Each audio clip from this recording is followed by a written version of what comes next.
الله الرحمن الرحيم الحمد لله كفى وسلام على عباده الذين اصطفى وسلم وبارك على نبينا المصطفى وعلى آله وصحبه نجوم الهدى وقادة التقى. ما بعد بالسند المتصل قال المصنف رحمه الله تعالى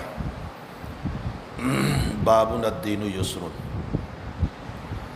قال النبي صلی اللہ علیہ وسلم احب الدین الی اللہ الحنیفیۃ السمحہ. دین آسان ہے. امام بخاری رحمۃ اللہ علیہ نے حدیث کے الفاظ ہی کو باب بنا دیا، اس لیے کہ یہ جامع کلمات ہیں. کتاب الایمان سے اس کو مناسبت یہ ہے کہ دین بمعنی اعمال ہے، اور بتانا یہ چاہتے ہیں کہ اعمال آسان ہیں اور اعمال دین کا جز ہے. جیسا کہ حضرات محدثین نے اعمال کو ایمان میں داخل مانا ہے، اس اعتبار سے اب ترجمہ ہوگا کہ اعمال دین کا جز ہے اور اعمال آسان ہے. الدین یسر. قال النبی صلی اللہ علیہ وسلم، نبی اکرم صلی اللہ علیہ وسلم نے فرمایا، اللہ کے نزدیک پسندیدہ دین حنیف ہے السمحہ ای السہلہ، جو آسان ہے. سمحہ بمعنی سہلہ، آسان ہے. یہ روایت ان تعلیقات میں سے ہے جس کو امام بخاری رحمۃ اللہ علیہ نے پوری بخاری شریف میں کہیں بھی موصولاً نقل نہیں فرمائی. ایسی تعلیقات جو بخاری شریف میں بلا سند کے ذکر کی گئی اور اس کی سند کو کہیں بھی ذکر نہیں کیا گیا، اس کی تعداد 159 ہے. ان 159 میں سے ایک روایت یہ بھی ہے، احب الدین الی اللہ الحنیفیۃ السمحہ. یہ روایت موصولاً خود امام بخاری رحمۃ اللہ علیہ نے اپنی کتاب الادب المفرد، اسی طرح حضرت الامام احمد ابن حنبل رحمۃ اللہ علیہ نے بھی اس روایت کو موصولاً نقل فرمایا ہے، جس کی سند عن ابن اسحاق عن داؤد ابن حسین عن اکرمہ عن عبداللہ ابن عباس رضی اللہ تعالی عنہما ہے.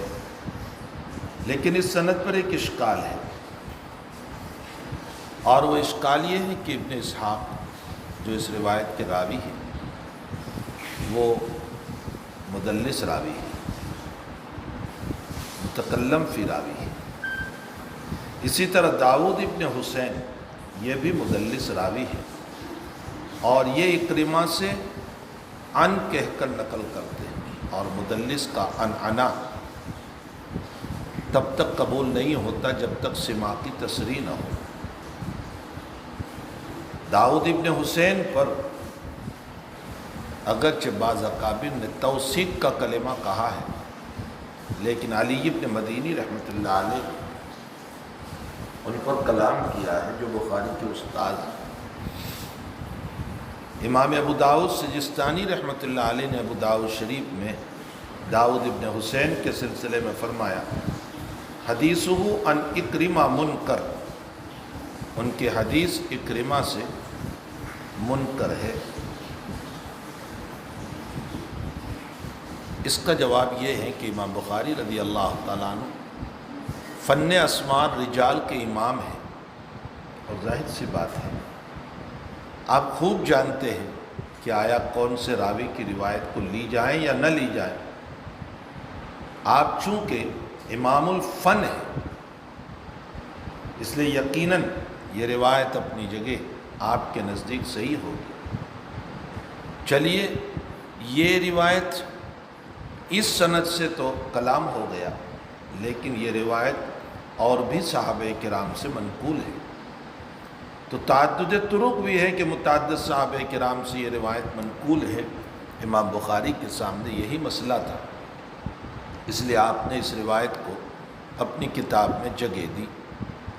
الدین یسر کہہ کر امام بخاری رحمۃ اللہ علیہ نے اور ایک بات کی طرف اشارہ فرمایا کہ ماقبل میں تم نے پڑھا لیلۃ القدر من الایمان، جہاد من الایمان، تطوع قیام رمضان من الایمان، صیام رمضان من الایمان.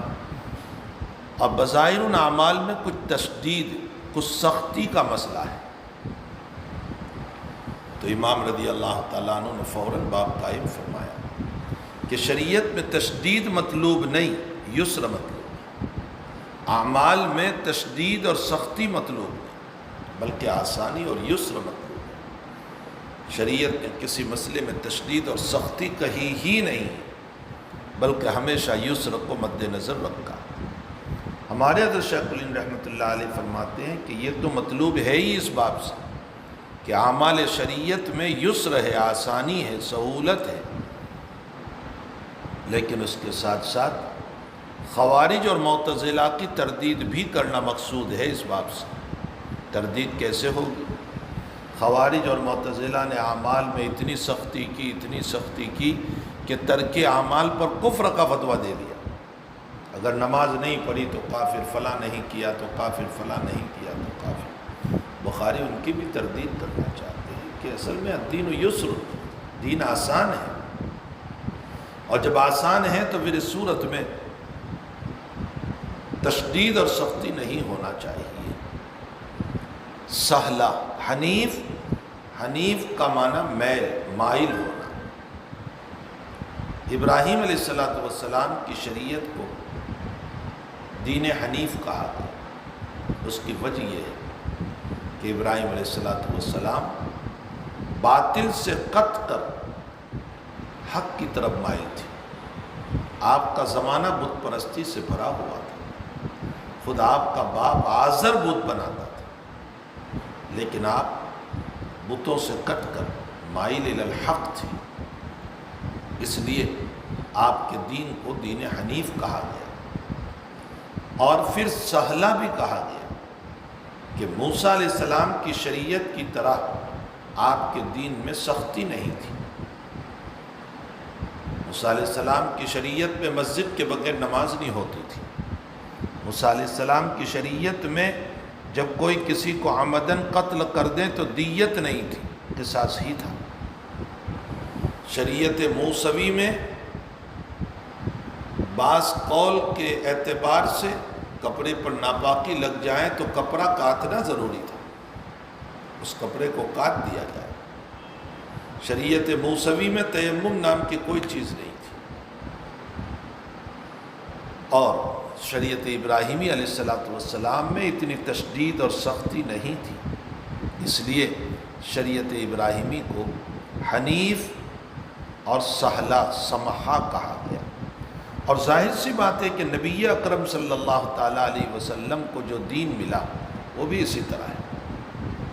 آپ جس زمانے میں تشریف لائے وہ بھی کفر و شرک کا زمانہ، اور آپ باطل سے قط کر مائل الی الحق ہو، اس لیے حنیف کہا گیا. اور سہلہ اس لیے کہ شریعت محمدی صلی اللہ علیہ وسلم میں موسیٰ علیہ السلام کی شریعت کی طرح سختی نہیں ہے. پانی نہ ملے تیمم کر لو، مسجد نہ ملے کہیں اور نماز پڑھ لو. قصاص کے ساتھ دیت بھی ہے. کپڑا دھو لو پاک ہو جائے گا، جوتا زمین پر رگڑ دو پوچھ لو پاک ہو جائے گا. یہ سارے طریق سہلہ کے، اس لیے آپ کی شریعت کو شریعت سہلہ کہا گیا.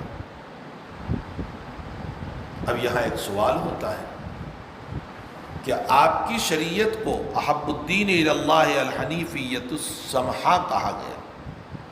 اس کا مطلب یہ نکلا کہ آپ کا دین جو ہے شریعت ابراہیمی کے تابع ہوا. اس کا جواب یہ ہے کہ تابع کی دو قسمیں، ایک تابع بالتقلید اور ایک تابع بالتحقیق. تابع بالتقلید کا مطلب تو یہ ہوتا ہے کہ مکمل طور پر تقلید کی جائے، جیسے ہم امام ابو حنیفہ کے مقلد ہیں. اور تابع بالتحقیق کا مطلب یہ ہوتا ہے کہ دلائل کی روشنی میں ہم اس بات کو واضح کریں جو پہلے نے کہی. یہ دوسرے طریق کے اعتبار سے نبی اکرم صلی اللہ علیہ وسلم تابع تھے. تابع بالتحقیق تھے، یعنی توحید پر جہاں ابراہیم علیہ السلام دلائل پیش کرتے تھے، نبی اکرم صلی اللہ علیہ وسلم نے بھی توحید پر دلائل پیش کیے، تو آپ تابع بحیثیت تحقیق تھے، نہ کہ آپ بالتقلید تھے، بلکہ آپ کی شریعت کے باب میں شریعت ابراہیمی بھی کہا گیا، ملت ابراہیمی بھی کہا گیا، ملت ابراہیم حنیفہ، اور اس کی وجہ یہ ہے کہ یہود و نصارہ ابراہیم علیہ السلام کو مانتے تھے، بلکہ ابراہیم علیہ السلام کے نام پر عظمت کرتے تھے، تو اس شریعت محمدی علیہ صاحب الصلاۃ والسلام کو چاہے بالتحقیق ہو شریعت ابراہیمی کے تابع اس لیے کہا گیا تاکہ یہود و نصارہ مان لیں، محمد صلی اللہ علیہ وسلم کا اعتراف کر لیں، لیکن انہوں نے عناد کی بنیاد، تکبر کی بنیاد پر نبی اکرم صلی اللہ علیہ وسلم کا اتباع نہیں کیا۔ وہ عناد کیا تھا، وہ تکبر کیا تھا جس کی بنیاد پر نبی علیہ السلام کو انہوں نے نہیں مانا؟ وہ یہ تھا کہ ہم آج تک مطبوع ہیں، برے ہیں، ہمارا دنکا ہے، ہم اہل کتاب ہیں، اور ان جاہل مشرکوں پر ہماری حکومت ہے، محمد کو مان لیں گے تو ہمیں تابع بننا پڑے گا۔ بس اسی بنیاد پر انہوں نے نبی اکرم صلی اللہ علیہ وسلم کو قبول نہیں فرمایا، حالانکہ بھائی کسی میں ہنر ہو، کسی میں کمال ہو تو ہمیں اس کی تابعیت کو اختیار کرنے میں کوئی حرج نہیں ہونا چاہیے، چاہے ہم اپنے زمانے کے متبوع ہی کیوں نہ ہوں، لیکن سامنے والے کے کمال کی بنیاد پر ہمیں اس کی اتباع کرنا چاہیے۔ اللہ سبحانہ وتعالی عالم وعلمہ اتم۔ جی یہ مطہر بالتشدید ہے۔ جی عمر ابن علی کے باب میں ہے کہ یہ مدلس راوی ہے، اور یہ معن بن محمد ان کہہ کر نقل کرتے ہیں، لیکن دوسری جگہ ان کے سماع کی تصریح موجود ہے۔ جی علامہ ابن حبان رحمۃ اللہ علیہ نے عمر بن علی حدثنا معن بن محمد نقل کیا ہے، تو ابن حبان میں سماع کی تصریح موجود ہے، اور مدلس کا سماع جب ثابت ہو جائے تو پھر اس صورت میں اس کی روایت قابل قبول ہوتی ہے۔ جی حدثنا عمر بن علي عن معاذ بن محمد الغفاري عن سعيد بن ابي سعيد المقبوري مقبوری، سعید ابن ابی سعید کو مقبوری اس لیے کہتے ہیں کہ یہ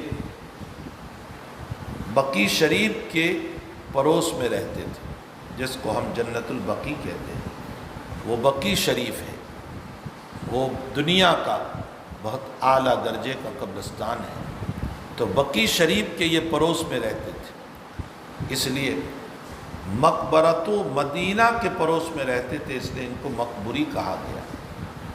دوسرا قول یہ ہے کہ حضرت عمر رضی اللہ تعالیٰ عنہ نے ان کو اپنے زمانے میں حفر قبر پر متعین کیا تھا، قبر کھودنے پر متعین کیا تھا۔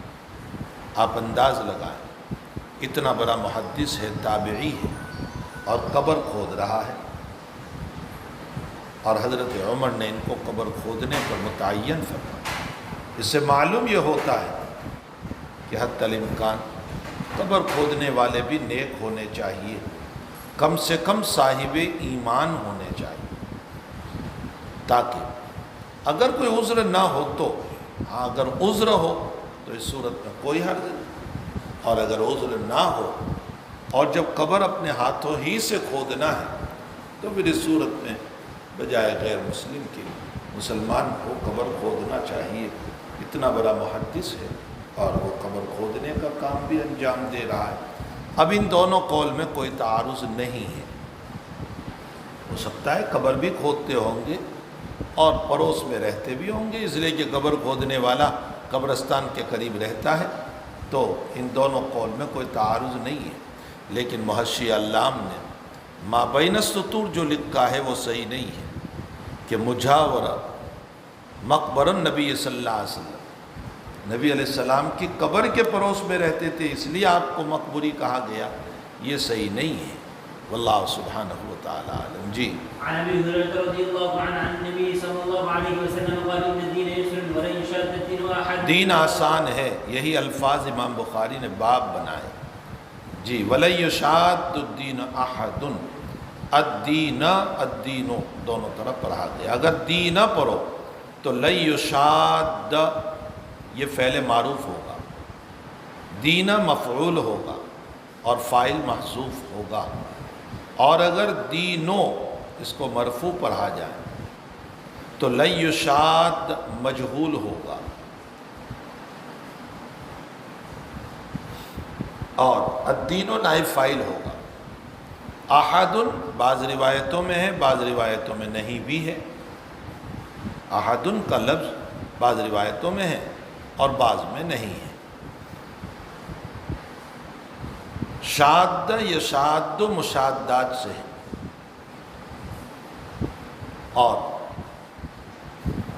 ترجمہ اس کا ہوگا وَلَن يُشَادَّ الدِّينَ أَحَدٌ، کوئی بھی آدمی دین کا مقابلہ ہرگز نہیں کر سکتا۔ مشادہ کا معنی ہے مقابلہ کرنا، مقابلے کا کیا معنی ہوگا وہ سمجھیے تو حدیث سمجھ میں آئے گی۔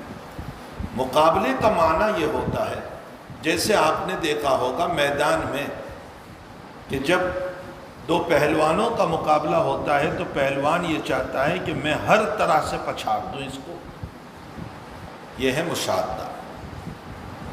ہم بھی یہ سوچیں کہ شریعت کے ہر پہلو کو ہم ادا کریں گے، یہ شریعت سے مقابلہ ہو۔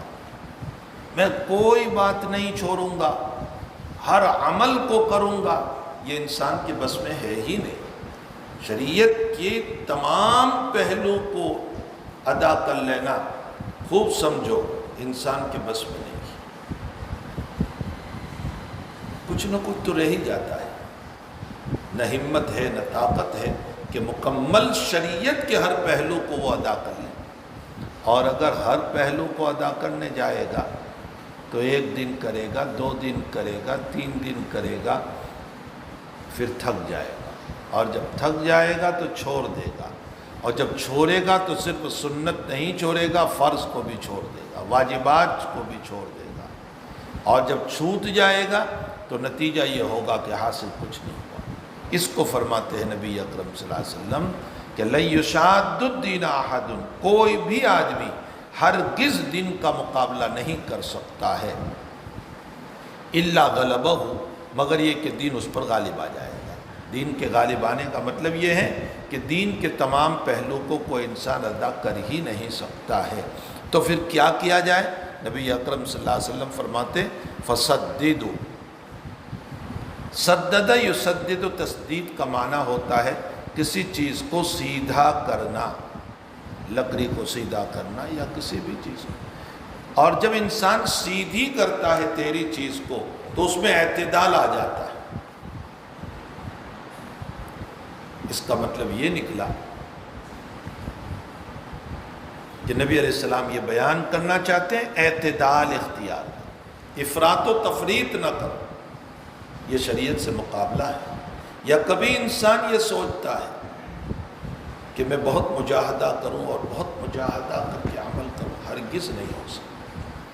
مجاہدے والا انسان کچھ دن مجاہدہ کرے گا۔ آپ نے بخاری شریف میں روایت پڑھو گے، عبداللہ ابن عمرو بن العاص رضی اللہ تعالیٰ عنہ نبی علیہ السلام سے سوال فرماتے ہیں یا رسول اللہ، میں پوری رات عبادت کروں اور دن بھر روزہ رکھوں؟ پھر اس کے بعد فرمایا رات کا کچھ حصہ عبادت، کچھ سو وہ بھی، اور ایک دن روزہ ایک دن افطار۔ پہلے تو حضرت نے فرمایا مہینے کے صرف 3 روزے رکھو، 13، 14، 15۔ فرمایا مجھے بہت طاقت ہے۔ فرمایا اچھا، ایک دن روزہ 2 دن افطار۔ فرمایا مجھے بہت طاقت ہے۔ فرمایا اچھا، ایک دن افطار ایک دن روزہ۔ قرآن کریم کے باب میں حضرت نے فرمایا 40 دن میں پورا کرو۔ فرمایا مجھے طاقت ہے۔ فرمایا 30 دن۔ فرمایا مجھے طاقت ہے، فرمایا 15 دن، فرمایا مجھے اور بھی طاقت ہے، فرمایا 10 دن، فرمایا مجھے بہت طاقت ہے، فرمایا 3 دن۔ لیکن بڑھاپے میں عبداللہ فرماتے ہیں کاش میں نبی کی رخصت پر عمل کر لیتا۔ یہ نہیں کہ چھوڑ دیا، لیکن مشکل ہی پیش آئی۔ معلوم یہ ہوتا ہے کہ اعتدال اختیار کرنا چاہیے، وقارب، اور شریعت سے قریب رہو، دور نہ ہو جاؤ، وبشروا، اور بشارت حاصل کرو، وابشروا، ابشروا کا معنی بشارت حاصل کرنا۔ کیا مطلب ہے؟ ابشروا بالجنت التی کنتم توعدون، یعنی اپنے نفس کو جنت دکھاؤ، اپنے نفس کو آخرت دکھاؤ، اپنے نفس کو اعمال صالحہ پر ملنے والے نتائج دکھاؤ، اس لیے کہ نفس گناہوں کا عادی ہے، اس کو اگر اعمال صالحہ پر لانا ہے تو آپ کو اس کو بشارتیں سنانی پڑے گی۔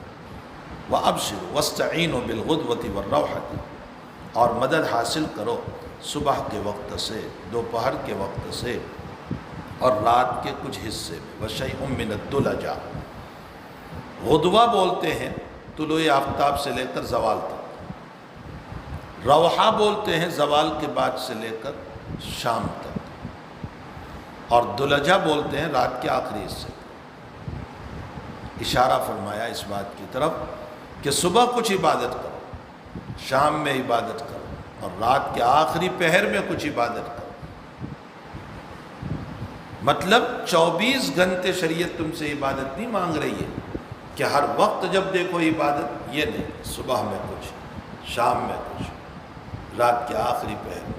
اسی لیے نمازوں پر غور کریں تو صبح ایک نماز رکھی گئی اور وہ ہے فجر، پھر زوال کے بعد سے لے کر وقفے وقفے سے 4 نمازیں رکھی گئی، ظہر، عصر، مغرب، یہ تو غروب تک ہو گئی، اور رات میں صرف ایک نماز عشاء، اس کے بعد رات میں کوئی نماز نہیں۔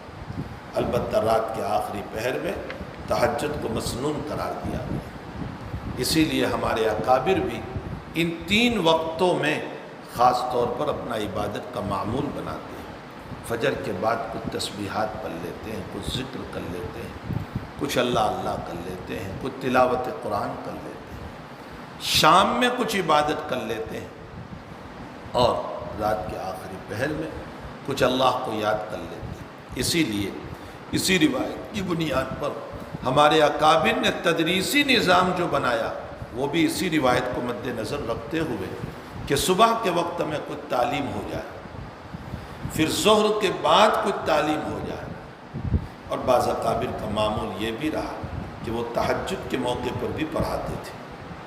ہمارے حضرت مدنی نور اللہ مرتضی جب سفر سے تشریف لاتے تھے رات میں تو 2 بجے اعلان ہوتا تھا کہ ابھی سبق ہوگا بخاری کا، اور حضرت رات 2 بجے سے سبق پڑھاتے تھے فجر تک، چونکہ حضرت کا معمول اسفار کا جو تھا آزادی ہندوستان کے سلسلے میں، جس کی وجہ سے وقت نہیں ملتا تھا، جب تشریف لاتے تو سبق ہوتا تھا۔ اور بعض اکابر کا معمول رہا کہ آخری درس جو ہوتا ہے بخاری شریف کا وہ تہجد کے موقع پر پورا کراتے ہیں، اور تہجد کے موقع پر اس سبق کو پڑھاتے ہیں۔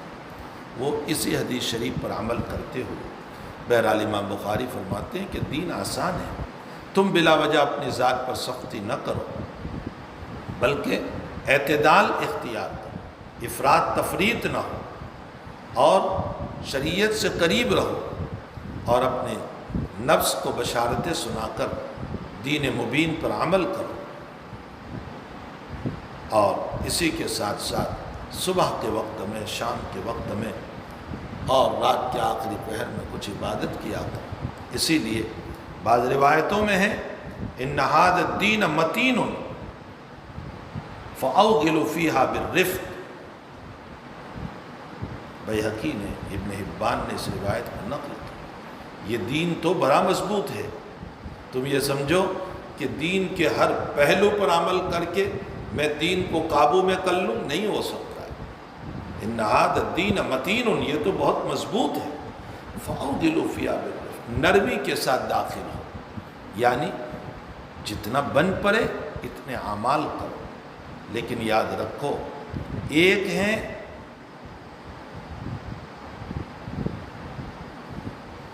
اس حدیث شریف پر عمل، اور ایک ہے آشائش اور آرام، وہ یہاں مطلوب نہیں۔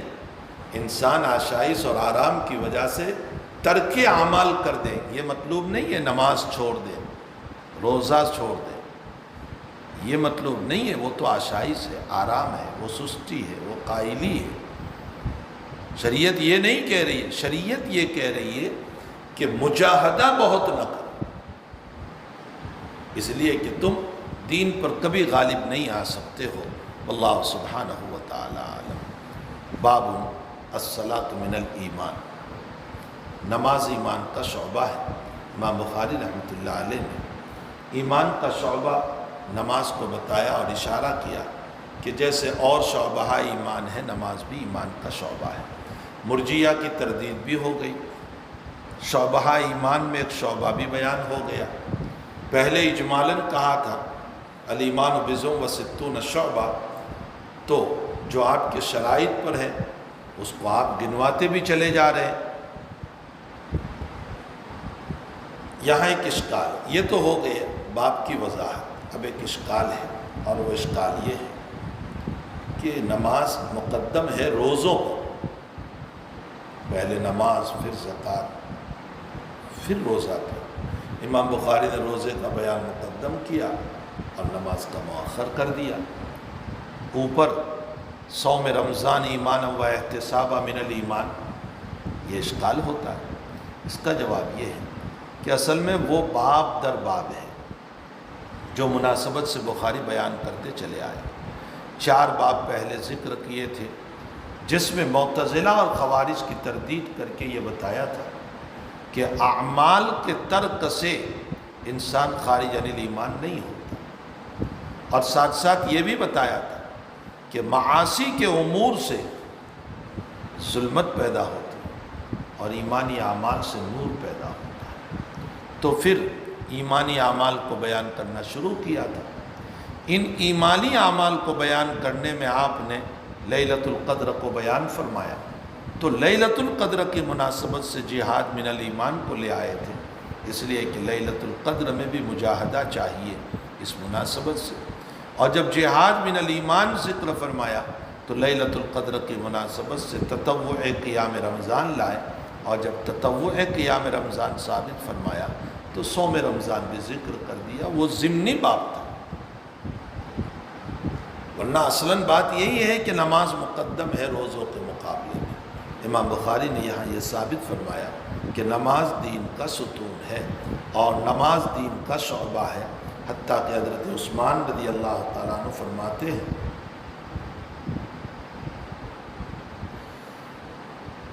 الصلاۃ احسن ما یعمل الناس، انسان جتنے اعمال کرتا ہے اس میں سب سے احسن عمل نماز ہے۔ نبی اکرم صلی اللہ علیہ وسلم فرماتے خیر اعمالکم الصلاۃ، تمہارے اعمال میں سب سے بہتر عمل نماز ہے۔ تو نماز بہت اہم عبادت ہے۔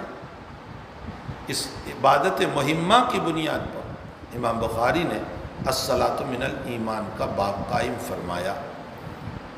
وقول اللہ تعالی ما کان اللہ لیضیع ایمانکم یعنی صلاتکم عند البیت، اللہ تعالیٰ تمہارے ایمان کو ضائع نہیں کرے گا، یعنی تمہاری نماز کو۔ دیکھو بخاری ثابت فرماتے ہیں کہ اللہ تعالیٰ نے لیضیع ایمانکم، اور ایمان بمانا نماز ہے، معلوم ہوتا ہے نماز ایمان کا شعبہ ہے، یعنی صلاتکم عند البیت، جو بیت اللہ کے پاس پڑھی گئی۔ اس پر حضرات اکابر کی بہت ساری تقریریں ہیں، لیکن میں ان تقریروں کو حذف کرتا ہوں۔ حافظ ابن حجر عسقلانی رحمۃ اللہ علیہ نے جو جامع تقریر فرمائی وہ میں یہاں ذکر کر دوں کہ عند البیت کا کیا مطلب۔ نبی اکرم صلی اللہ علیہ وسلم جب مکی زندگی میں تھی اور نماز مشروع ہو چکی تھی، اس لیے کہ معراج میں نماز آئی اور معراج مکے میں ہوئی، تو آپ نے اپنے اجتہاد سے بیت المقدس کو قبلہ بنایا، یہ آپ نے اتحاد فرمایا تھا، اور اس کی وجہ یہ تھی کہ اصل میں یہود کو اپنے قریب کرنا تھا، ایک بات۔ دوسری بات یہ تھی کہ ماقبل میں بہت سارے انبیاء کا قبلہ بیت المقدس رہ چکا تھا، تو آپ نے بھی بیت المقدس کو اجتہاد سے قبلہ بنایا۔ لیکن چونکہ مکے میں رہتے ہوئے بیت اللہ بھی تھا، تو اب آپ کیسے وہاں کھڑے ہوتے تھے؟ حافظ ابن حجر اسقلانی رحمۃ اللہ علیہ فرماتے ہیں کہ آپ اس طرح پر کھڑے ہوتے تھے کہ منہ تو آپ کا بیت المقدس کی طرف، لیکن کعبۃ اللہ بھی سامنے ہوتا تھا۔ اس کی صورت یہ بنے گی جب آپ حجر اسود اور رکن یمانی کے بیچ میں کھڑے رہیں گے تو کعبۃ اللہ بھی سامنے رہا اور بیت المقدس بھی سامنے۔ آپ دونوں کو مد نظر رکھتے ہوئے نماز پڑھتے تھے، قبلہ تو بیت المقدس ہی تھا لیکن کعبۃ اللہ کو بھی سامنے رکھا۔ ظاہر سی بات ہے کہ اس پر یہ سوال ہوا، اچھا پھر اس کے بعد جب نبی اکرم صلی اللہ تعالی علیہ وسلم مدینہ شریف تشریف لے آئے ہجرت کر کے، تو اب مدینے میں تو کعبۃ اللہ تھا نہیں، تو اب آپ صرف بیت المقدس کی طرف منہ کر کے نماز پڑھتے تھے۔ صحابہ کے دلوں میں ایک اشکال ہوا، اور وہ اشکال یہ ہوا جب احد میں صحابہ شہید ہوئے، یا اس سے پہلے تحویل قبلہ ہوا، اور تحویل قبلہ میں بیت اللہ کو قبلہ بنایا گیا مدینہ شریف آنے کے بعد، صورت مسئلہ یہ ہو کہ جب مدینہ شریف تشریف لے آئے تو اب بیت المقدس کو آپ نے قبلہ بنایا، لیکن آپ کا دل کعبۃ اللہ کی طرف بے چین تھا۔ 16 یا 17 مہینے آپ نے مدینہ آنے کے بعد بیت المقدس کی طرف منہ کر کے نماز پڑھی، اور اس کے بعد اللہ کی طرف سے حکم آ گیا، قد نرا تقلب وجهك في السماء فلنولينك قبلة ترضاها، کعبۃ اللہ کو قبلہ بنا دیا۔ جب کعبۃ اللہ کو قبلہ بنا دیا سن 2 میں، تو صحابہ کے دلوں میں خلجان ہوا کہ یا رسول اللہ، ہمارے وہ بھائی، وہ صحابہ جنہوں نے بیت المقدس کی طرف منہ کر کے نماز پڑھی تھی اور وہ مر گئے یا شہید ہو گئے، ان کی نمازوں کا کیا ہوگا؟ اس لیے کہ اب تو کعبۃ اللہ قبلہ بن گیا، تو وہ بیت المقدس والی نمازوں کا کیا ہوگا؟ اس پر اللہ تعالیٰ نے یہ آیت اتاری، صحابہ کے اس خلجان کو دور کرنے کے لیے، ما کان اللہ لیضیع ایمانکم، اللہ تمہاری نمازوں کو ضائع نہیں کرے گا، عند البیت، جب بیت اللہ تمہارے سامنے تھا اور پھر بھی تم نے بیت المقدس کو قبلہ بنایا تھا، جب وہاں کی نماز ضائع نہیں تو مدینے آنے کے بعد جو بیت المقدس کی طرف تم نے نماز پڑھی ہے وہ بھی اللہ ضائع نہیں کرے گا۔ یہ ہو گیا اس آیت کا مطلب۔ صحابہ کو جو اشکال ہوا اس کے جواب میں اللہ نے یہ آیت اتاری کہ بیت اللہ کے ہوتے ہوئے بیت المقدس کی طرف پڑھی جانے والی نماز اللہ ضائع نہیں کرے گا۔ اس کے بعد سمجھو، حافظ صاحب رحمۃ اللہ علیہ کی اس تقریر پر جو میں نے ابھی نقل کی کہ جب نبی اکرم صلی اللہ علیہ وسلم مکے میں تھے اور آپ نے اپنے اتحاد سے بیت المقدس کو قبلہ بنایا تھا، البتہ کعبۃ اللہ کو بھی سامنے رکھتے تھے، اور جب مدینے پہنچے تو صرف بیت اللہ و بیت المقدس سامنے تھا۔ اس تقریر پر 2 مرتبہ تحویل قبلہ نہیں ماننا پڑتا،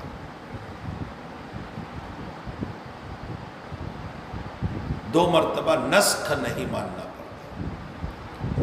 بعض لوگوں نے جو تقریر کی ہے جیسے امام نووی رحمۃ اللہ علیہ وغیرہ، ان کے قول پر 2 مرتبہ نسخ ماننا پڑتا ہے۔ 2 مرتبہ کیسے؟ مکے میں رہتے ہوئے بیت اللہ قبلہ تھا بیت اللہ، پھر مدینے آئے تو بیت المقدس قبلہ 16-17 مہینے، اس کا مطلب بیت اللہ منسوخ ہو گیا ایک مرتبہ، پھر 16-17 مہینے مدینہ بیت المقدس کی طرف منہ کرنے کے بعد پھر تحویل قبلہ ہوا بیت اللہ، تو 2 مرتبہ نسخ ہوا۔ حافظ کی تقریر پر 2 مرتبہ نسخ نہیں ماننا پڑتا، اور جتنا کم نسخ ہو اتنا بہتر ہے۔ کچھ مسائل ہیں جس کے باب میں علماء کی رائے یہ ہے کہ ان میں 2 مرتبہ نسخ ہوا، مثلا الوضو مما مست النار، اس کے باب میں یہ ہے کہ 2 مرتبہ نسخ ہوا، یا اسی طرح لحوم حمور اہلیہ، پالتو گدھوں کا گوشت کھانا، یہ 2 مرتبہ نسخ ہوا، پہلے حرام پھر حلال پھر حرام، پہلے حلال پھر حرام پھر حلال پھر حرام۔ اسی طرح قبلے کے باب میں بھی امام نووی وغیرہ کی رائے یہ ہے کہ 2 مرتبہ نسخ ہوا، اور بھی اس کے علاوہ کچھ مسائل ہیں جیسے متعہ کے باب میں بھی یہ رائے ہے کہ پہلے حلال پھر حرام پھر حلال پھر حرام، اور پھر دواماً حرام ہو گیا۔ تو اس طرح کے کچھ مسائل ہیں جس کے باب میں علماء کی رائے یہ ہیں کہ 2 مرتبہ نسخ ہوا، اس میں قبلہ کا مسئلہ بھی ہے، لیکن حافظ صاحب کی تقریر پر 2 مرتبہ نسخ نہیں ماننا پڑتا۔ مکے میں تھے تو دونوں سامنے تھا، مدینے میں آئے تو بیت المقدس سامنے تھا، اور پھر تحویل قبلہ ہو گیا۔ واللہ سبحانہ وتعالی عالم وعلمہ اتم۔ جی وبه قال حدثنا عمرو بن خالد قال حدثنا زهير قال حدثنا ابو اسحاق عن البراء ان النبي صلى الله عليه وسلم كان اول ما قدم من المدينه نزل على اجداده او قال اخوانه من الانصار وانه صلى قبل بيته۔ براء بن عازب رضی اللہ تعالی عنہ یہ صحابی رسول ہے اور انصاری صحابی، ان کی کل 38 روایتیں،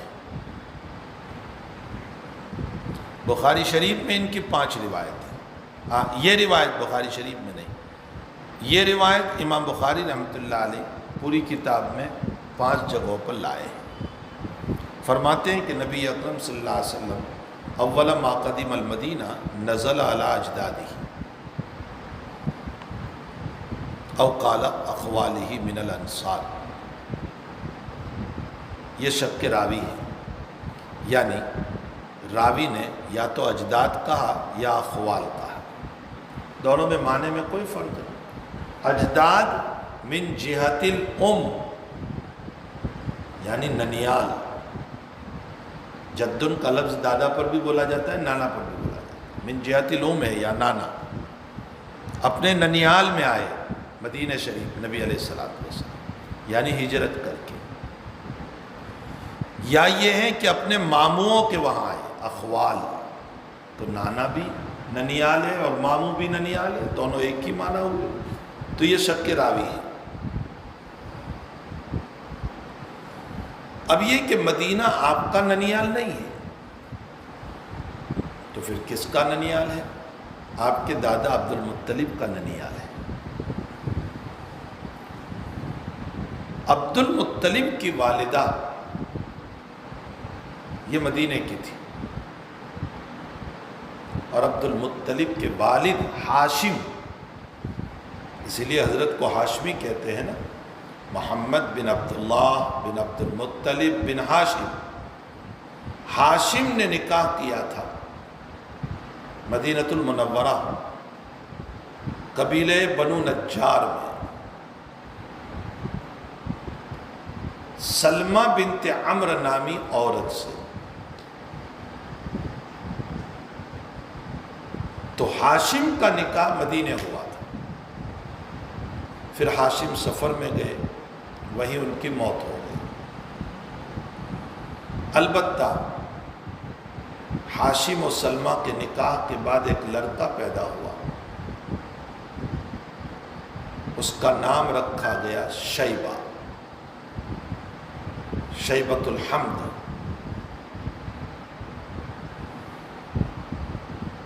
یہ شیبۃ الحمد نبی علیہ السلام کے دادا ہے، ہاشم کے بیٹے ہیں۔ جب ہاشم کی موت ہو گئی سفر میں، تو ہاشم کے بھائی مطلب، یہ ہاشم کے بھائی تھے، یہ مدینے گئے اور سلمہ سے کہا کہ میرے بھائی کا جو بیٹا ہے شیبہ، یہ مجھ کو دے دے، اس لیے کہ ہمارا خاندان کعبۃ اللہ کا متولی ہے، تو ہمارے اس بیٹے کو بھی مقام ملے گا تولیت کعبہ کی بنیاد پر۔ سلمہ نے وہ بیٹا دے دیا جس کا نام شیبہ تھا۔ مطلب اپنے بھائی ہاشم کے اس بیٹے کو مدینے سے لے کر آئے، مکہ اونٹنی کے پیچھے بیٹھایا تھا۔ مکے میں جب آئے تو لوگ سمجھے کہ مطلب غلام خرید کر لائے، یعنی یہ بچہ جو ہے وہ غلام ہے، تو لوگوں نے کہا عبد المطلب، یہ عبد المطلب ہے جو حضور کے دادا ہیں، ان کا اصلی نام شیبہ ہے، عبد المطلب نام نہیں ہے۔ عبد المطلب تو مشہور ہو گئے اس سے، ورنہ اصلی نام آپ کا شیبہ ہے، شیبۃ الحمد۔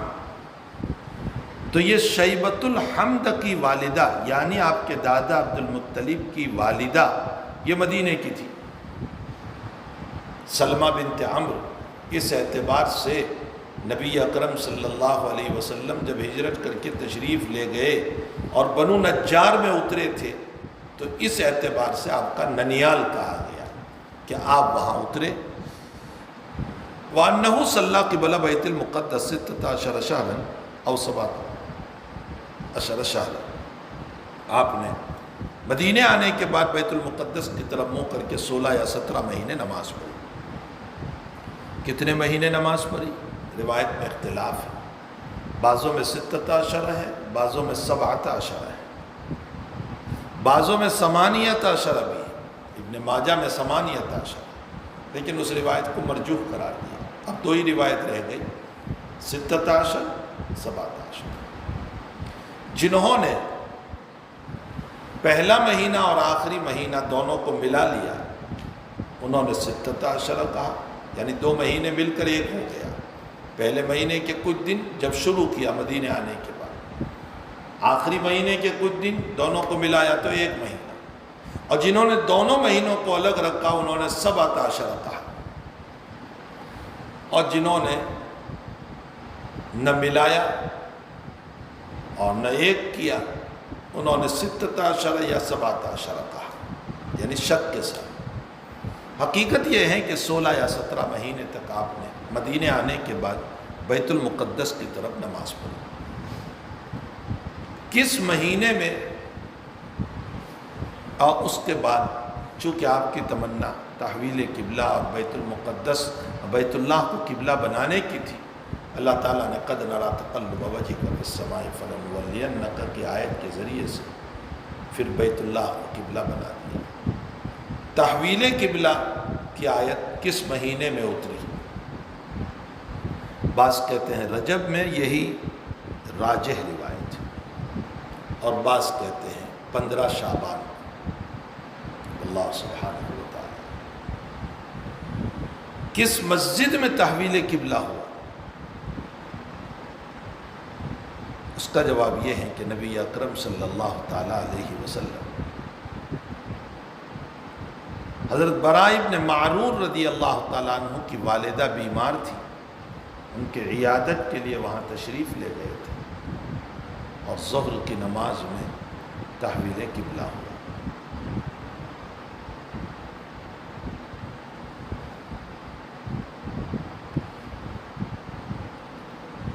اسی لیے آج بھی وہاں اس مسجد کے اندر دونوں نشان ہیں، اور اس مسجد کا نام مسجد ذی القبلتین ہے، آج بھی ہے وہاں۔ بعض لوگوں کا کہنا یہ ہے کہ نہیں، مسجد نبوی میں تحویل قبلہ کا مسئلہ آیا۔ راجح بات یہ ہے کہ مسجد ذی القبلتین میں تحویل قبلہ کا مسئلہ آیا تھا، مسجد نبوی میں نہیں۔ حضرت گنگوہی نور اللہ، اچھا کون سی نماز میں تحویل قبلہ آیا؟ ایک قول یہ ہے کہ ظہر کی نماز، ایک قول یہ ہے کہ عصر کی نماز۔ تطبیق بین الروایات یہ ہے کہ ظہر کی نماز آدھی بیت المقدس کی طرف، آدھی بیت اللہ کی طرف پڑھی۔ کامل و مکمل نماز بیت اللہ کی طرف وہ عصر کی نماز تھی، مسجد نبوی میں پڑھی، تاکہ ساری روایتوں میں جمع ہو جاتا ہے کہ آپ نے ظہر کی نماز تحویل قبلہ کے موقع پر 2 رکعت بیت المقدس کی طرف اور 2 رکعت بیت اللہ کی طرف، اور پھر عصر کی نماز مکمل طور پر مسجد نبوی میں بیت اللہ کی طرف پڑھی۔ آیا جس وقت تحویل قبلہ ہوا آپ مسجد میں تھے یا نہیں؟ بعض کہتے ہیں نہیں تھے، بعض کہتے ہیں تھے۔ حقیقت یہ ہے کہ حضرت گنگوئی فرماتے ہیں نہیں تھے، مسجد نبوی میں نہیں تھے، مسجد ذی القبلتین میں تھے، اور تھے کا مطلب یہ ہے کہ تحویل قبلہ پر ذی القبلتین میں آپ موجود تھے۔ تو اب ان دونوں قول میں بھی کوئی تعارض نہیں ہوگا۔ جی،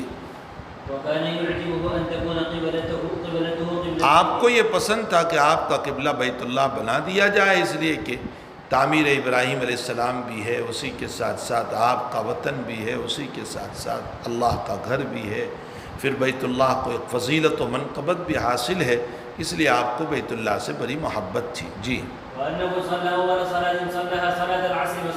سب سے پہلی نماز جو آپ نے پڑھی وہ عصر کی نماز تھی۔ سوال یہ ہے کہ ظہر کی نماز میں تحویل قبلہ، یعنی کامل نماز جو مسجد نبوی میں پڑھی وہ عصر کی نماز تھی۔ اب ایک سوال چھوٹا سا ہو سکتا ہے کہ جب آپ نماز پڑھا رہے تھے ظہر کی نماز میں اور تحویل قبلہ ہوا تو نماز ہی میں آپ کا گھومنا ہوا ہوگا؟ ظاہر سی بات ہے کہ آپ ادھر کا منہ کر کے کھڑے تھے اور ادھر کا ہوا تو امام کو آگے جانا پڑے گا، تو آپ چلے ہوں گے۔ تو آیا نماز میں چلنا اور یہ سب مسائل تو عمل کثیر ہے، اور عمل کثیر سے نماز فاسد ہو جاتی ہے، پھر کیا مسئلہ ہوا ہوگا؟ اس کا جواب یہ ہے کہ یہ بالکل ابتدا کی باتیں ہیں، اور ابتدا میں نماز میں چلنے کی، بات کرنے کی، بولنے کی ساری اجازتیں تھیں، اس لیے اس وقت چلنے میں کوئی حرج نہیں تھا۔ واللہ سبحانہ و تعالی عالم۔ جی،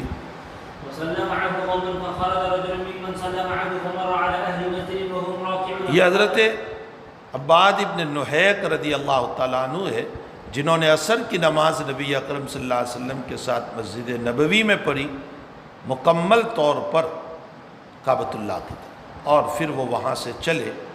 فمر علی اہل مسجد وہم راکعون، ان کا گزر ہوا ایک مسجد کے اوپر سے جو لوگ رکوع میں تھے، یعنی وہ لوگ ابھی عصر کی نماز پڑھ رہے تھے اور ان کو تحویل قبلہ کا پتہ نہیں تھا، اور وہ ابھی بیت المقدس ہی کی طرف منہ کر کے، بھئی وہ فون کا زمانہ تو تھا نہیں کہ چلو فون کر دیتے جیسے آج کل ہو رہا ہے، یا ظالم منافق جیسے واٹس ایپ ہے کہ لکھ کر کے بھیج دیا، ایسا تو تھا نہیں۔ تو یہ صحابی حضرت کے پیچھے عصر پڑھ کے چلے، اور ایک قبیلے کے اوپر سے گزر ہوا کہ جو لوگ ابھی بیت المقدس ہی کی طرف منہ کر کے نماز پڑھ رہے تھے، ان کو جا کر کے کہا کہ بھائی دیکھو تحویل قبلہ ہو گیا، تو وہ بھی نماز ہی میں گھوم گئے۔ وہم راکعون، چلیے۔ وقال أشهد بالله لقد صليت مع رسول الله صلى الله عليه وسلم قبل مكة فداروا كما هم قبل البيت فداروا كما هم قبل البيت، وہ لوگ گھوم گئے اپنی نماز ہی کے اندر بیت اللہ کی طرف۔ یہاں ایک چھوٹا سا ایک اشکال ہوتا ہے، اور وہ اشکال یہ ہے کہ بھلا بیت المقدس کا قبلہ ہونا تو پہلے سے چلا آیا تھا تیقن کے ساتھ، اب ایک آدمی نے کہا کہ بیت اللہ قبلہ بن گیا، تو ایک آدمی کے کہنے پر انہوں نے کیسے مان لیا؟ یقین جو ہے اس کو کیسے چھوڑ دیا بیت المقدس کو؟ اس کا جواب یہ ہے کہ اصل میں قرائن تو پہلے سے ہی چل رہے تھے، اشارات تو پہلے ہی سے چل رہے تھے، اب ان اشارات کی تائید ہو گئی اس آدمی کے ذریعے سے۔ جی، وكانت اليهود قد أعجبهم إذ كان يصلي قبل اور یہود اس بات کو بہت پسند کرتے تھے، مسلمانوں کو پسند کرتے تھے جب مسلمان بیت المقدس کی طرف منہ کر کے نماز پڑھتے تھے، اس لیے کہ ان کا بھی قبلہ تھا۔ وَأَهْلُ الْكِتَابِ، یہاں اہل کتاب سے مطلب یا تو عطف الخاص سے علی العام ہے، اس سے بھی یہودی مراد ہے، یا پھر بعضوں نے نصارہ لیا۔ فلا اشکال، نصارہ کیسے خوش تھے؟ اس کا جواب یہ ہے کہ ان کا قبلہ بیت اللحم ہے، اور بیت اللحم بھی بیت المقدس ہی کی طرف آیا، اس لیے وہ بھی خوش تھے۔ جی، فلما ولى وجهه قبل البيت أنكروا ذلك قال انکروا ذالک، انہوں نے بڑا عجیب سمجھا، ناپسند کیا، یہ کیا بات ہو۔ اور ویسے بھی وہ لوگ نسخ کا انکار کرتے ہیں کہ نسخ کیا چیز ہے، لیکن شریعت میں نسخ جائز ہے۔ ما ننسخ من آیت او ننسها نأتی بخیر منہا کے تحت اس کی تفسیر دیکھ لی جائے۔ جی، قال زهير حدثنا ابو اسحاق عن البراء رضي الله عنه في حديثه هذا انه مات على القبلة قبل ان تحول رجال فقتلوا فلم ندري ما نقول فيه۔ یہ وہ بات آ گئی جو میں نے شروع میں آپ کو کہی تھی کہ براء ابن عازب کی حدیث میں یہ بھی ہے کہ جو لوگ مر گئے تھے بیت المقدس کے قبلہ ہونے کی صورت میں قبل ان تحول، تحویل قبلہ سے قبل، یا شہید ہو گئے تھے، ان کے باب میں صحابہ کو خلجان ہوا کہ فلم ندری ما نقول فیہم، کیا حال ہوگا ان کی نمازوں کا، ہم کیا کہیں۔ اللہ تعالیٰ نے اس خلجان کو دور کرنے کے لیے ما کان اللہ لیضیع ایمانکم یعنی صلاتکم عند البیت کا نزول فرمایا۔ باب حسن اسلام المرئی، انسان کے اسلام کا حسن۔ امام بخاری رحمۃ اللہ علیہ اس باب سے یہ بتانا چاہتے ہیں کہ حسن میں کبھی زیادتی ہوتی ہے، کبھی حسن زیادہ کبھی کم۔ اسی طرح اعمال صالحہ سے بھی ایمان میں کبھی زیادتی ہوتی ہے۔ اگر اعمال صالحہ ہے تو ایمان میں زیادتی، اور اگر اعمال معاصی ہے تو ایمان میں کمی ہوتی ہے۔ ایمان کی کمی زیادتی کو ثابت فرمایا۔ احسن کا اطلاق کبھی اخلاص پر بھی ہوتا ہے۔ احسان اسلام کا مطلب ہوتا ہے اسلام کو اخلاص کے ساتھ قبول کرنا، یعنی مرتد نہ ہونا۔ اور حسن کا اطلاق کبھی خوبی پر بھی ہوتا ہے، یعنی اچھی طرح انجام دینا، کسی عمل کو بہتر طریق پر انجام دینا، اس پر بھی ہوتا ہے۔ یہاں دونوں ہی معنی مراد ہے۔ انسان کا اسلام اخلاص والا بھی ہو اور بہتر طریق پر بھی ہو، یعنی وہ اعمال کو اچھی طرح ادا کرنے والا ہو۔ جی، قال مالك اخبرني زيد بن اسلم ان عطاء بن يسار اخبره ان ابا سعيد الخدري اخبره انه سمع رسول الله صلى الله عليه وسلم يقول اذا اسلم العبد فحسن اسلامه يكفر الله عنه اذا اسلم العبد فحسن اسلامه یکفر اللہ عنہ کل سیئۃ کان زلف۔ جب بندہ اسلام لاتا ہے اور اچھی طرح اسلام لاتا ہے، اللہ تعالیٰ اس کے ماقبل کے سارے گناہوں کو معاف کر دیتا ہے۔ اس حدیث شریف کا ایک ٹکڑا اور بھی ہے، لیکن امام بخاری رضی اللہ تعالیٰ عنہ نے اس ٹکڑے کو ذکر نہیں فرمایا، اور وہ ٹکڑا یہ ہے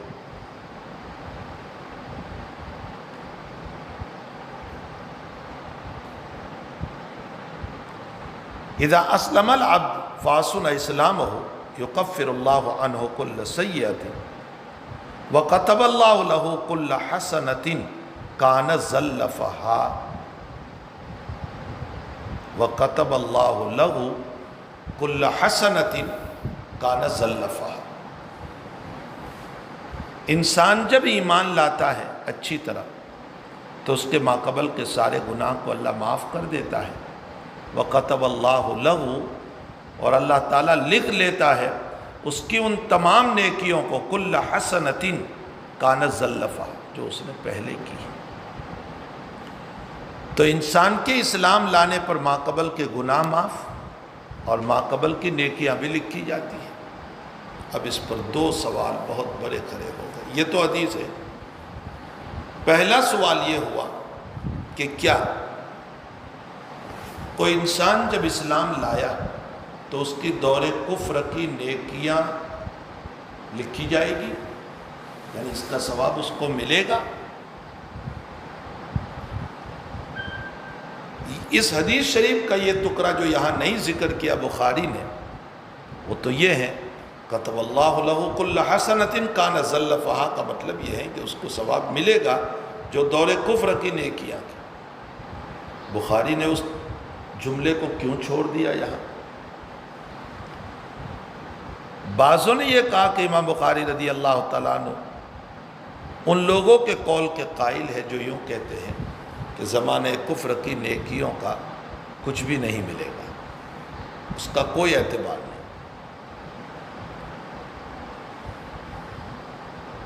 امام بخاری رضی اللہ تعالیٰ عنہ کا اشارہ بھی اسی طرف تھا، اس لیے اس ٹکڑے کو چھوڑ دیا اور اشارہ کیا کہ زمانے کفر میں جب ایمان ہوتا ہی نہیں، نیت ہوتی ہی نہیں، تو ثواب کیسے ملے گا، چاہے کتنی نیکیاں کیوں نہ کی ہوں۔ لیکن بہت سارے اکابر اس ٹکڑے کی بنیاد پر کتب اللہ لہ کل حسنۃ کان زلفہا کہتے ہیں کہ زمانے کفر کی نیکیوں پر ثواب ملے گا۔ اس کی تائید اور ایک حدیث سے بھی ہوتی ہے۔ حکیم ابن حزام رضی اللہ تعالیٰ ایمان لانے کے بعد نبی علیہ السلام سے سوال فرماتے، دیکھو غور سے مسئلہ سنو۔ حکیم نے فرمایا یا رسول اللہ، میں نے دور جاہلیت میں بہت سارے غلاموں کو آزاد کیا، غریبوں کو کھانا کھلایا اور بہت سارے اعمال کیے، کیا مجھے اس کا ثواب ملے گا؟ حضرت نے فرمایا اسلمت علی ما اسلفت من خیر، تو اسلام لایا اپنے ماقبل کی ساری نیکیوں کے ساتھ۔ یہ روایت بھی دلیل ہے کہ ماقبل کا ثواب ملے گا۔ لیکن جو لوگ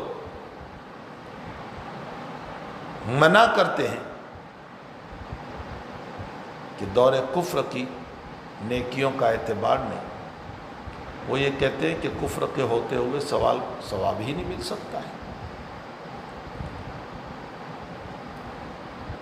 اعتدالی بات اس میں یہ ہے کہ اگر وہ زمانے کفر ہی میں مر جاتا، ایمان نہ لاتا، سنے بات کو، ایمان ہرگز نہ لاتا، تب تو اس کی نیکیوں کا کوئی اعتبار نہیں تھا، اس لیے کہ کفر وہ جرم عظیم ہے کہ جس کی بنیاد پر اس کی خیرات صدقات کوئی اعتبار نہیں۔ لیکن وہ ایمان لے آیا تو اب ایمان کی بدولت اس کی ان نیکیوں کا اعتبار ہو جائے گا، اللہ تعالیٰ اس کو ثواب عطا کرے گا۔ جو لوگ یہ کہتے ہیں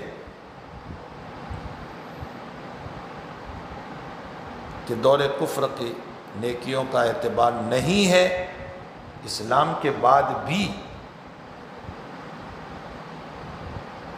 وہ حضرت حکیم ابن حزام والی روایت کا جواب یہ دیتے ہیں کہ اسلمت علی ما اسلفت من خیرین کا مطلب یہ ہے اللہ تعالیٰ نے تمہیں اسلام دیا ان اعمال صالحہ کی وجہ سے جو تم نے دور کفر میں کیے تھے، بس یہ اسلام مل گیا، یہ اسی کا نتیجہ ہے۔ وہ لوگ اس کا ترجمہ کرتے ہیں اسلمت، تمہیں اسلام ملا، علی ما اسلفت ای علی اعمال ما اسلفت فی الکفر، یہ نہیں کہ ثواب ملے گا، بس تمہیں اس کا بدلہ مل گیا۔ دوسرا جواب یہ دیا گیا کہ تمہیں شہرت مل گئی، لیکن بھئی چلو حکیم ابن حزام کی روایتوں میں یہ تعویلات ہو جائے گی، اسی روایت میں جو صراحتاً ہے کتب اللہ لہ کل حسنۃ کان زلفہا، اس کا کیا جواب پھر؟ صراحتاً ہے یہ تو، اس لیے میں نے اعتدال والی بات کہی کہ کفر پر مرا ہے تب تو اعتبار نہیں، البتہ اگر وہ ایمان لایا ہے تو اس صورت میں اس کو اس کا ثواب ملے گا۔ ایک مسئلہ ہوا۔ دوسرا مسئلہ، ابھی روایت میں آپ نے پڑھا کہ اگر کوئی اسلام لے آیا اور اچھی طرح اسلام لایا، اللہ تعالیٰ اس کے ماقبل کے سارے گناہوں کو معاف کر دے گا جو اسلام سے پہلے ہوئے۔ آیا اسلام لانے کی وجہ سے سارے گناہ معاف ہو جائیں گے؟ جمہور علماء تو کہتے ہیں کہ ہاں، اسلام لانے کی وجہ سے سارے گناہ معاف، کفر بھی معاف، کفر کے علاوہ جتنے گناہ کیے تھے وہ سب معاف۔ دلائل کیا ہے؟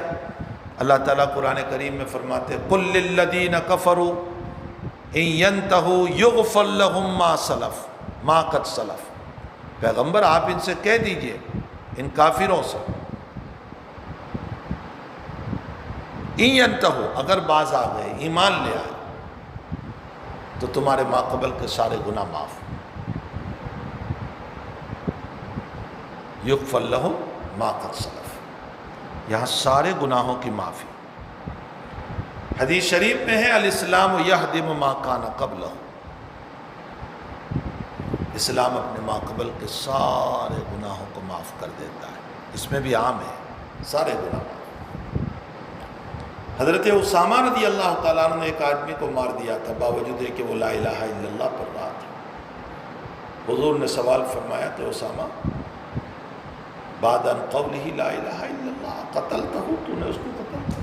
فرمایا حضرت وہ خوف کی وجہ سے پڑھ رہا تھا۔ فرمایا فلا شققت عن قلبی، دل چیر کر دیکھا تھا؟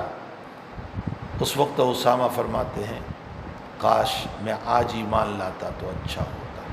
مطلب آپ کا یہی ہے کہ میں آج ایمان لاتا، میرے ماقبل کے سارے گناہ معاف ہو جاتے۔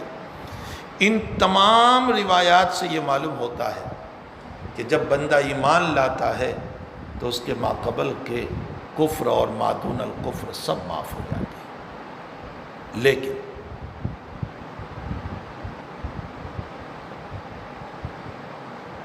کچھ اکابر، مثلا علامہ ابو عبداللہ الحلیمی، علامہ بدر الدین زرکشی، امام احمد ابن حنبل، امام بیہقی، اور ہمارے کرد منصرم کے امام علامہ انور شاہ صاحب کشمیری رحمہم اللہ تعالیٰ فرماتے ہیں کہ جب وہ ایمان لایا تو اس کو دو توبہ کرنی ہوگی، ایک کفر سے اور ایک دوسرے معاصی سے، جتنے گناہ کیے اس سے بھی توبہ، تب سارے گناہ معاف ہوں گے۔ اور اگر دو توبہ نہیں کی اور صرف ایمان لے آیا تو کفر تو معاف ہوا، دوسرے گناہ معاف نہیں ہوئے۔ ادھر بھی کبار اکابرین ہیں جو کہتے ہیں کہ اس کو دو توبہ کرنی ہے، کفر سے بھی، اس کے ساتھ ساتھ معاصی سے، ورنہ تو ایمان کی وجہ سے کفر معاف ہوا، ما دون الکفر جو معاصی کیے تھے وہ معاف نہیں۔ استدلال ان لوگوں کا مسلم شریف میں روایت ہے، عبداللہ ابن مسعود رضی اللہ تعالیٰ عنہ کی روایت ہے، انواخذ بما عملنا فی الجاہلیت یا رسول اللہ، کیا ہماری پکڑ ہوگی جو ہم نے دور جاہلیت میں کیے تھے کام، اے اللہ کے حبیب؟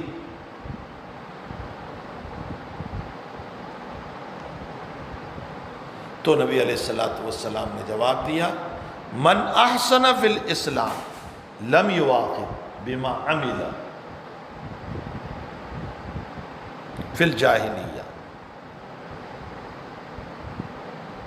ومن اساء بالاسلام اخذ بالاول والآخر۔ من احسن فی الاسلام، جو اچھی طرح ایمان لایا، لم یواخذ، نہیں پکڑ ہوگی اس کی دور جاہلیت کے اعمال، ومن اساء فی الاسلام، اور جو برا اسلام لایا، اخذ بالاول والآخر، اس کے ان گناہوں پر بھی پکڑ ہوگی اور اسلام کے بعد کے گناہوں پر بھی پکڑ ہوگی۔ دیکھو نبی علیہ السلام فرماتے ہیں کہ اس کی پکڑ ہوگی، معلوم یہ ہوتا ہے کہ اس کو ضروری ہے کہ وہ دو توبہ کرے۔ جمہور علماء کرام اس حدیث شریف کا جواب یہ دیتے ہیں، جو یوں کہتے ہیں کہ اسلام کی وجہ سے سارے گناہ معاف ہو جاتے ہیں، وہ اس کا جواب یہ دیتے ہیں کہ یہ نفاق پر محمول ہے۔ ومن اساء فی الاسلام، جو اسلام میں برا ہوا یعنی منافقانہ طور پر اسلام لایا، اس کی پکڑ ہوگی۔ بعضوں نے کہا کہ یہ مرتدین پر محمول ہے۔ مرتدین کا معنی ہوتا ہے اسلام لانے کے بعد ردت اختیار کرنا، اس کی پکڑ ہوگی۔ اور بعضوں نے کہا کہ نہیں، ماقبل کے گناہ تو اسلام کی وجہ سے معاف ہی ہو گئے، لیکن اسلام کے بعد بھی وہ برائیاں کرتا رہا۔ مثلا پہلے شراب پیتا تھا، بعد میں پیتا رہا، پہلے زنا کرتا تھا، بعد میں بھی کرتا رہا۔ تو اخیدہ بالاول کا مطلب یہ ہے کہ زمانے کفر کے گناہوں پر دانت دپت ہوگی، سزا نہیں، دانت دپت۔ اللہ کہے گا نالائق، قبل الاسلام تو ایسا ہی تھا، بعد الاسلام بھی ایسا رہا۔ لیکن بھائی اللہ کی دانت دپت بھی کوئی معمولی چیز نہیں ہے، پاؤں اکھڑ جائیں گی۔ بہرحال جمہور عبداللہ ابن مسعود کی اس روایت کے یہ 3 جواب دیتے ہیں، یا تو یہ روایت مرتدین پر محمول ہے، یا منافق پر محمول ہے، یا دانت دپت پر محمول ہے، ورنہ حقیقت یہ ہے کہ اسلام کی وجہ سے اس کے سارے گناہ معاف ہو جاتے ہیں۔ جی وَكَانَ بَعْدَ ذَلِكَ الْقِصَاصُ وَقَانَ بَعْدَ ذَلِكَ الْقِصَاص، اس کے بعد جب اسلام لے آیا تو ماقبل کے سارے گناہ تو معاف ہو گئے۔ یکفر اللہ عنہ کل سیئۃ کان اذا لفا، یہ بھی روایت دلیل ہے جمہور کی کہ ماقبل کے سارے گناہ معاف۔ اب اس کے بعد برابری چلے گی۔ برابری کا مطلب الحسنۃ بعشر امثالہا، ایک نیکی کرے گا 10 الی 700 ضعف، 700 تک، بلکہ اخلاص ہوگا تو واللہ یضاعف لمن یشاء، اس سے بھی زیادہ۔ والسیئۃ بمثلہا، یہ اللہ کی رحمت ہے، گناہ کرے گا تو 700 گناہ نہیں، 10 گناہ نہیں، ایک ہی گناہ لکھا جائے گا۔ الا یتجاوز اللہ عنہا، گناہوں کے باب میں تو یہ بھی مسئلہ رہے گا کہ ہو سکتا ہے اللہ تعالیٰ اس کو معاف بھی کر دے۔ اللہ سبحانہ وتعالی عالم۔ جی وبه قال حدثنا اسحاق بن منصور قال حدثنا عبد الرزاق قال اخبرنا معمر عن همام عن ابي هريره رضي الله عنه قال قال رسول الله صلى الله عليه وسلم اذا احسن احدكم اسلامه فكل حسنه يعملها تكتب له بعشر امثالها الى 700 ضعف وكل سيئه يعملها تكتب له بمثلها باب احب الدين الى الله عز وجل ادومه۔ اللہ کے نزدیک پسندیدہ دین جو ہیں، یہاں دین بمعنی عمل ہے، میں پہلے بھی بتا چکا الدین یسر، اللہ کے نزدیک پسندیدہ عمل وہ ہیں جس پر مداومت ہو، ہمیشگی ہو۔ امام بخاری یہ بتانا چاہتے ہیں کہ دیکھو تھوڑا عمل ہو لیکن مداومت کے ساتھ ہو، ہمیشگی کے ساتھ ہو۔ مثلا اشراق کی 2 رکعت نماز پڑھے لیکن مداومت کے ساتھ ہو، کتاب کا مطالعہ آدھا گھنٹہ کرے لیکن مداومت کے ساتھ ہو، روزانہ آدھا پارہ پڑھے قرآن کا لیکن مداومت کے ساتھ ہو۔ تو جو عمل دوام کے ساتھ ہوگا وہ اللہ کو پسندیدہ ہے۔ چلیے وبه قال حدثنا محمد بن المثنى قال حدثنا يحيى عن هشام قال اخبرني ابي عن عائشه رضي الله عنها ان النبي صلى الله عليه وسلم دخل عليها وعندها افراد قال من هذه قالت فلانه۔ مسلم کی روایت میں ہے کہ ان کا نام، اس عورت کا نام حولہ بنت طویٹ ہے۔ حضور پاک صلی اللہ علیہ وسلم گھر میں تشریف لائے، حضرت عائشہ کے پاس ایک عورت بیٹھی ہوئی تھی۔ حضرت نے فرمایا یہ کون عورت ہے؟ فرمایا یہ فلانہ ہے۔ فلانہ کا معنی یہ حولہ بنت طویت ہے۔ تذکر من صلاتها، حضرت عائشہ نے اس کی نماز کا ذکر کیا کہ بہت نماز پڑھتی ہے، یہ تو رات بھر عبادت کرتی ہے، بلکہ اس کی تعریف کرتے ہوئے یہ کہا کہ یہ رسی باندھتی ہے یوں، اور جب رات میں نیند آتی ہے تو اپنی چوتھی رسی سے اوپر باندھ دیتی ہے تاکہ جھونکا لگے اور یوں بال کھینچے تو نیند اڑ جائے، مطلب مجاہدہ بہت کرتی ہے، یہ بتائیں۔ تو حضرت نے فرمایا ماہ چھوڑو۔ جی قال ما علیکم بما تطیقون، علیکم بما تطیقون، بھائی تمہارے اوپر اتنا عمل کرنا ہے جتنی تم کو طاقت ہو۔ معلوم یہ ہوتا ہے، میں پہلے بھی بتا چکا ہوں کہ اعمال میں مجاہدہ مطلوب نہیں، سنت مطلوب ہے۔ سنت کے ساتھ تھوڑا سا عمل مجاہدے کے ساتھ بغیر سنت والے عمل سے افضل ہے۔ سنت کے ساتھ تھوڑا سا عمل یہ افضل ہے ایسے عمل کے مقابلے میں جس میں بہت مجاہدے کر رہے ہو لیکن وہ سنت سے ثابت نہیں. جی علیکم بما تطیقون. والله لا يمل الله حتى تملوا. اللہ نہیں تھکے گا تم تھک جاؤ گے. تھکنے کی نسبت اللہ کی طرف کی، حالانکہ تھکنے کا تعلق جسم سے ہے، اللہ جسم و جسامت سے پاک ہے. اس کا جواب بعضوں نے یوں دیا کہ یہ صورت مشاکلتی ہے، یعنی بندوں کے لیے تملل آئے تو اللہ کے لیے بھی لائے. بعضوں نے کہا کہ بھائی یہ بس الفاظ پر ایمان رکھو، حقیقت اللہ بہت. لیکن راجح بات یہ ہے کہ اصل میں بندوں کو سمجھانے کے لیے کیسے سمجھایا جائے، اس لیے نبی اکرم صلی اللہ علیہ وسلم نے یہ الفاظ استعمال کیے. اللہ نہیں تھکتا ہے یہاں تک کہ تم تھک جاؤ گے. مطلب یہ ہے کہ تم عبادت کو چھوڑ دو گے، باقی اللہ ثواب دینے میں کوئی کمی نہیں کرتا.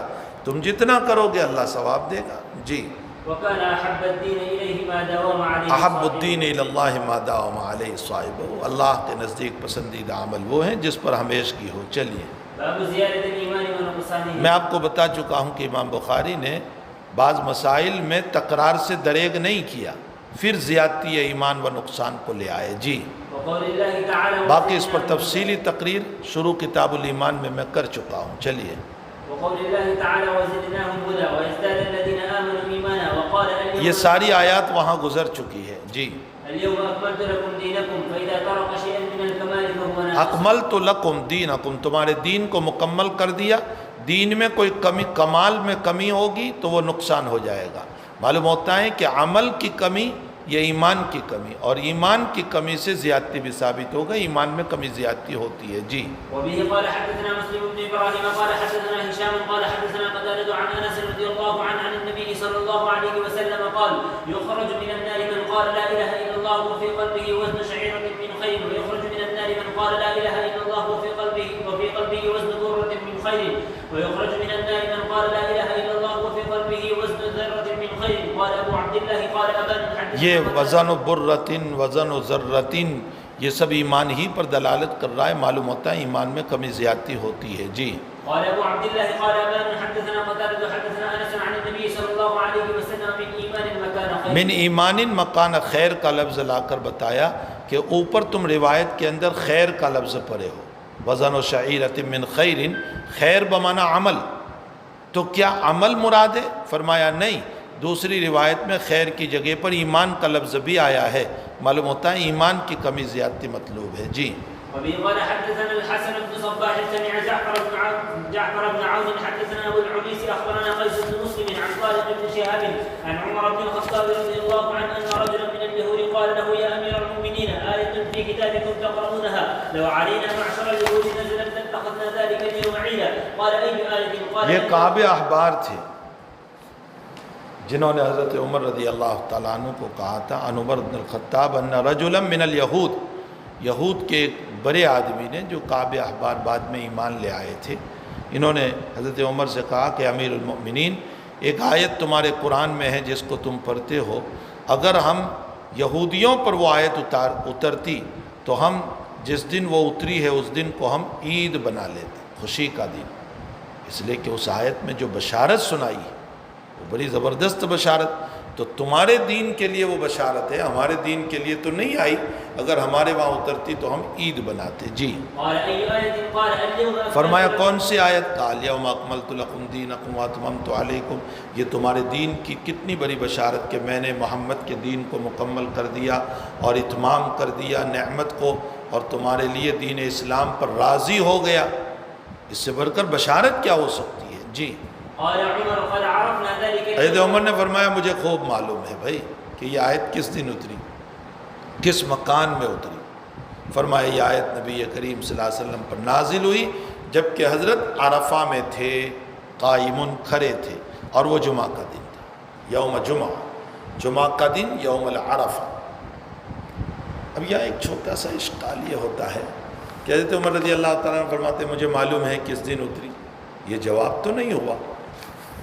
وہ کہہ رہے ہیں کہ ہم عید بناتے، تو اس کا جواب یوں کہنا چاہیے تھا کہ ہاں ہم بھی عید بناتے یا ہم عید نہیں بناتے. یہ کوئی جواب تو نہیں ہوا کہ مجھے معلوم ہے کس جگہ اتری اور کیا مسئلہ ہوا. اس کا جواب یہ ہے کہ یہ عین فصاحت والا جواب ہے، بلاغت والا جواب ہے کیسے؟ جب انہوں نے یوں کہا کہ اگر وہ آیت ہمارے وہاں اترتی تو ہم عید بناتے، اس کا مطلب تم لوگ عید نہیں بناتے ہو؟ تو حضرت عمر نے فرمایا تم تو اپنی طرف سے عید بناتے، وہ جس دن اتری ہے اللہ نے ہمارے لیے اس دن کو خود عید بنائی ہے، اس لیے کہ جمعہ کا دن تو جمعہ یوم العید ہے، پھر عرفہ کا دن، پھر عرفہ متصل بالعید ہے، عید سے ملا ہوا دن ہے، تو تم تو اپنی طرف سے بناتے، ہمارے لیے تو اللہ ہی نے خود بنا دیا ہے، اس لیے ہمیں عید بنانے کی ضرورت ہی نہیں ہے۔ اللہ سبحانہ